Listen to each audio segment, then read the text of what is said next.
I never imagined that a simple favor from my neighbor would leave me trembling in ways I can't erase. It was just one evening, one careless moment, but his kiss, and the way his hand lingered on my body, has haunted me ever since. I still feel it when I close my eyes, the warmth of his touch, the hunger in his breath, and the guilt burning inside me, knowing I crossed a line I can never uncross. This is the forbidden moment I can't forget. And once you hear my story, you'll understand why. Before I begin, don't forget to like this video and subscribe to our channel. Your support helps us grow, and it means I can keep sharing stories like this, stories that you won't stop thinking about long after they end. Now, let me take you back to the night it all began. My name is Claire. For the longest time, my husband and I have had what most would call a stable marriage. Nothing too dramatic, nothing too wild, just the usual ups and downs that every couple goes through. We've raised 2 wonderful kids together, and now that they're both in college, the house feels quieter than ever. Life has fallen into a routine. We wake up, we talk about bills, work, and the usual chores. We eat dinner together, watch the evening news, then head to bed. There's comfort in that stability, but lately I've felt something missing. The spark that once made me feel alive with him has slowly faded, replaced with a kind of predictable rhythm. My husband, David, is a good man. He works hard, he loves our children, and he's always been dependable. But lately I've noticed how distant we've become. His kisses are brief, his touches feel distracted, and sometimes I wonder if he even sees me the way he used to. I tell myself it's just what happens after so many years of marriage, but deep down I crave something more. And then there's Mark, our neighbor across the street. He moved in a couple of years ago, single, friendly, the kind of man who always greets you with a smile and never seems to be in a rush. At first he was just another face in the neighborhood, but over time I started noticing him more than I should. The way he carried himself, the easy confidence in his voice, and the way his eyes seemed to linger just a second longer than they should. It wasn't until one quiet evening, when David was working late, that I asked Mark for a small favor. The sink had started leaking, and instead of waiting for my husband to fix it, I called Mark. It felt innocent, harmless, just a neighbor helping a neighbor. But looking back, I realized that moment was the beginning of something I could never take back. Mark came over that evening with his usual easy smile, toolbox in hand. He knelt under the sink, sleeves rolled up, his arm flexing as he worked with steady focus. I stood there, pretending to tidy up the kitchen, but in reality, I was watching him. Watching the way his shirt clung to his back, the way a small bead of sweat slid down his neck. When he finished, he looked up at me with that smile again. "All done," he said. His voice was calm, reassuring. I thanked him and offered him a drink, just to be polite. He hesitated at first, but then he accepted. We sat in the living room, the sound of rain tapping gently against the windows. Conversation came easily.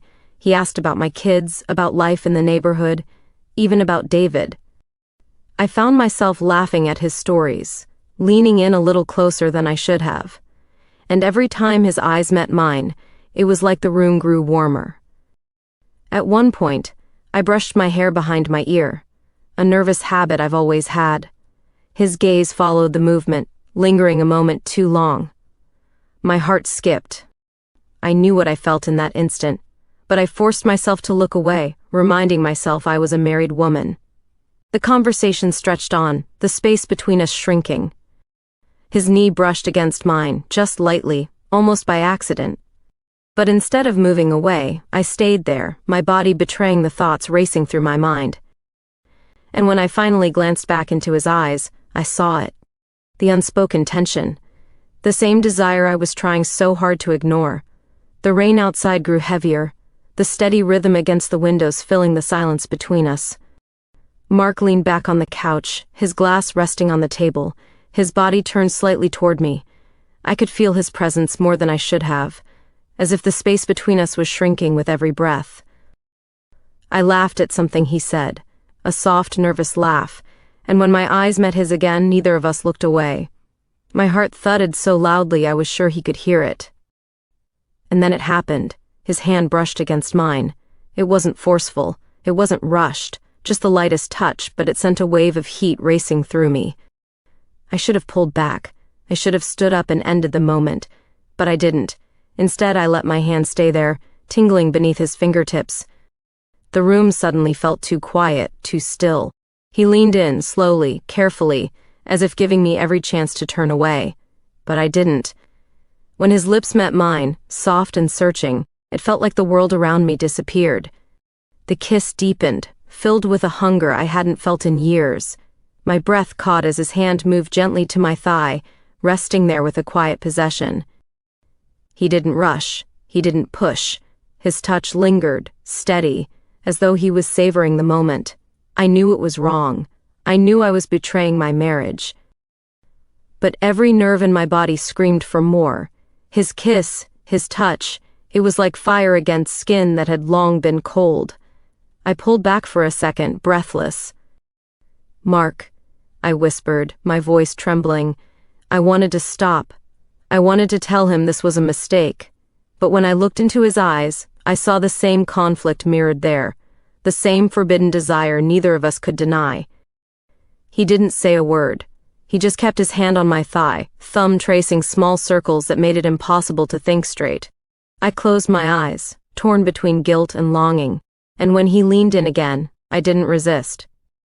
That night, sitting in my own living room with a man who wasn't my husband, I crossed a line I can never take back.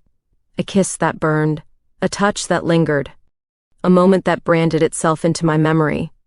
The air between us grew heavier, every second stretched thin with tension I could almost taste. His hand was still on my thigh, steady and deliberate, as though he wanted me to feel every bit of his presence.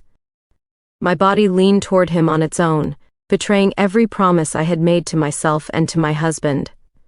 The kiss deepened again, this time urgent, almost desperate. I clung to him, as if all the years of neglect and loneliness had built up to this very moment. His fingers traced the outline of my waist, slow and sure, pulling me closer without a word. I should have stopped. I should have said his name, told him to leave, told him this was madness. But I didn't. Because in that moment, I didn't want to stop. I wanted to feel alive. I wanted to feel wanted. And with Mark, I did. The thunder outside rolled through the night, covering the sound of my breath quickening, covering the sound of our lips parting only to meet again. His touch was fire, and every place his hands lingered, I burned. Then, suddenly, I pulled away. I stood up, my chest rising and falling, trying to catch my breath. This can't happen," I said, my voice barely above a whisper. My hands trembled, not from fear, but from the overwhelming pull I still felt toward him. Mark looked at me, silent, his eyes searching mine. For a moment neither of us spoke, and then he stood too, closing the space I had tried to create. His hand brushed against my arm, slow, deliberate. "Claire," he said softly, "I don't want to hurt you, but you can't tell me you don't feel this too." And he was right. Every fiber of my being screamed that I did feel it, that I wanted him as much as he wanted me. The forbidden pull between us was undeniable, a current too strong to resist. I shook my head, torn in two. I shouldn't. But even as I spoke, I knew I wasn't convincing either of us. Because the truth was, I wanted to give in again. The weight of my marriage, the vows I had taken, the family we had built, they all flashed through my mind.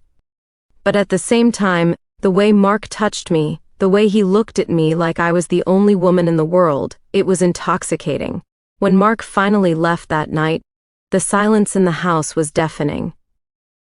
I stood at the door long after he walked away, my fingers still tingling where he had touched me. The air still smelled of rain, and my lips still ached from his kiss. I went upstairs to my bedroom, and for the first time in years, I felt like a stranger in my own home. I sat on the edge of the bed, staring at the framed photographs of my family, David smiling, our kids in their graduation gowns.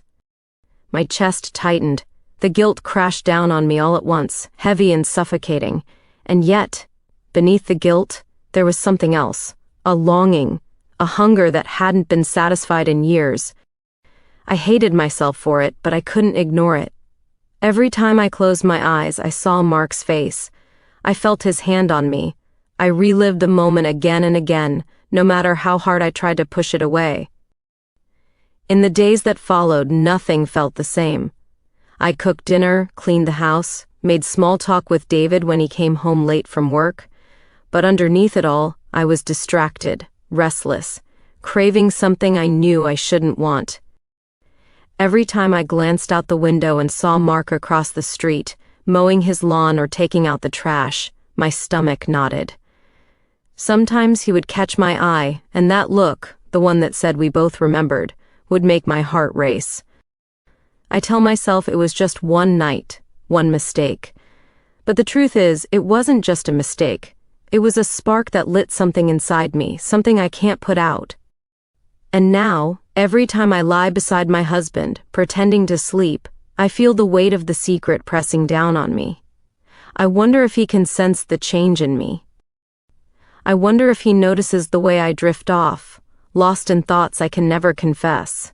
This is the forbidden moment I can't forget, the kiss that burned itself into my memory, the touch that lingers even when he's not near.